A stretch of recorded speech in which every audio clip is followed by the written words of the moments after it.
tidak makan, ingat mama rasanya jadi kenyang. Mau tidur ku cium pipimu sayang.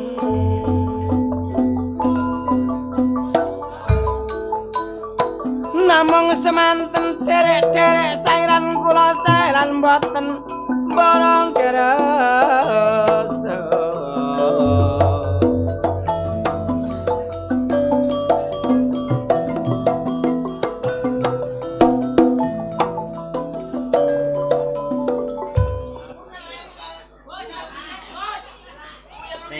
Sing langganane arek-arek ambek aku.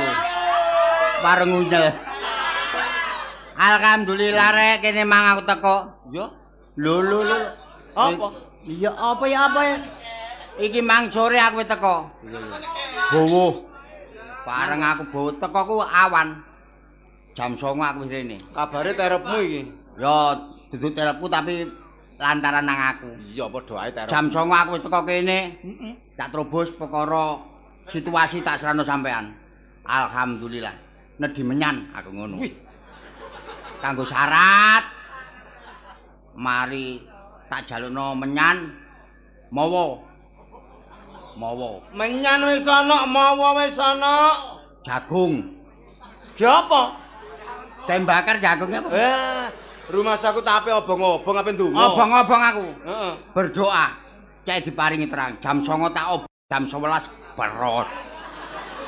beres Dongamu donga keliru.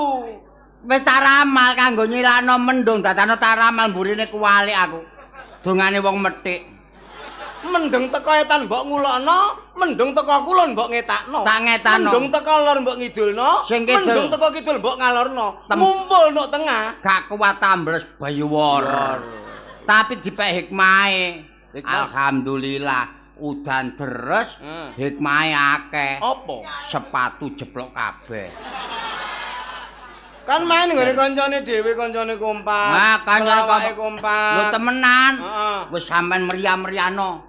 Kayak sembarang kalir. Atik mang mari kurban. Hari kurban aku melok kurban. Wih, kurban apa awakmu? Kurban perasaan. Maksudnya korban ya korban hewan yang sah dibuat korban. Lah ya perasaan rek dipasrahi ngono aku sampai keprojolan. Udan mang sembarang kan hikmah ya. Iya. Ati kemanten yo ngono pisan. Iki kemanten ta sunat. Kemanten campur sunat. Kok akeh men. Lho, gak duwe gawe gak masalah. Ha masih kon sembarang kali nglumpuh dadi situ gak apa-apa. Oh. Contone upamane iki mang bareng duwe gawe, bareng riyaya kurban, mbeleh sembarang kalir. Aku